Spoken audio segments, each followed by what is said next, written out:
Hi guys, happy women's day all of you. ఈ women's day సందర్భంగా మా ఇంట్లో ఉన్న ఒక ఇద్దరు ఉమెన్ వారియర్స్ గురించి మీకు ఇంట్రడ్యూస్ చేద్దాం అనుకుంటున్నాను. ప్రతి హ్యాపీ ఫ్యామిలీ వెనకాల కూడా ఉమెన్ వారియర్స్ ఉంటారు.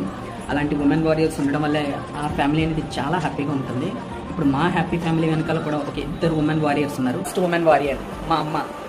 తన 30 years ఆఫ్ జర్నీలో ఎన్నో సాక్రిఫికేషన్స్, ఎన్నో ప్రాబ్లమ్స్ని ఫేస్ చేసి నన్ను, మా బ్రదర్ని, నెక్స్ట్ మా ఫాదర్ని కూడా చాలా బాగా చూసుకుంది. మేము ఇంత సక్సెస్ఫుల్ లైఫ్ని లీడ్ చేస్తున్నాం అంటే మా అమ్మే కారణం. ఫస్ట్ మా women warrior, happy women's day. Second women warrior మా అమ్మ. మాకు జీవితాన్ని ఇస్తే మా లైఫ్ ఆ జీవితానికి ఒక అర్థాన్ని చూపించింది. ఇలాంటి ఉమెన్ వారియర్స్ ఉన్న ప్రతి ఫ్యామిలీ కూడా హ్యాపీగానే ఉంటుంది. సో హ్యాపీ ఉమెన్స్ డే రా. Thank you. ఫ్యామిలీలోని కూడా ఇలాంటి ఒక ఉమెన్ వారియర్స్ ఉంటే ఆ ఫ్యామిలీ ఎప్పుడూ హ్యాపీగా నవ్వుతూ సంతోషంగా ఉంటారు. Once again happy women's day all real women warriors.